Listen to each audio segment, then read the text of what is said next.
2023年咧開始 ChatGPT， 2024、2025咧就開始有 agent， 下一步2026係做 professional agent。professional 當然係要準確，其實亦都唔可以太貴，都要咧好快。咁我哋做一個 consultant 嚟講喺公司咧，希望就係將啲 agent 咧可以訓練到可以落地到去 to B 喺 business 嗰方面，特別喺啲商業嘅應用嗰度啦，我哋可以做到準確，最少要95% 以上，即係代表每次你叫個 agent 幫你做嘢嘅時候咧，佢95% 咧都幫你做到你要做嘅嘢。另外價錢要合理喎，其實咧好多大模型佢哋嗰個 focus 大家有啲唔同嘅優點㗎，譬如好似 Kimi 咁樣，佢又比較適合一啲長嘅文檔，一啲大嘅 PDF 咁樣，咁同埋咧有啲係開源啦，有啲係閉環嘅大模型啦。即係我哋做顧問咧，就係要嚟去選擇乜嘢模型適合你，而嗰個 token 亦都會相對嚟講少喎。講工作流咧，亦都可以減少個 token 嘅用量。咁我哋有啲 token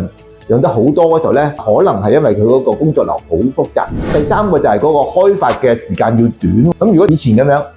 2-3個月先開到一個 APP， 時間都好過啦。而家迭代係每個星期咁迭代喎，咁我哋希望係喺1個月之內，可能2-3個星期已經可以做到一啲可用嘅 APP 出嚟，或者一啲嘅應用出嚟。而呢啲應用咧，唔係單止係 development 喎，我哋仲要包埋呢個後期嘅 UAT 啊，同埋一啲嘅分析，令到佢可以達到95%。反而嗰段時間係比較我哋叫 evaluation 咧，就更加重要。咁所以我係覺得咧，下一代大家如果揾agent 嗰時候咧，一定要考慮呢個 professional agent， 咁揾一啲專業嘅人士幫你做 professional agent 先得。如果你覺得呢條片對你有啟發，歡迎你點讚、訂閱、轉發，我會繼續同你分享 AI 點樣喺真實商業入邊落地，真正幫到生意。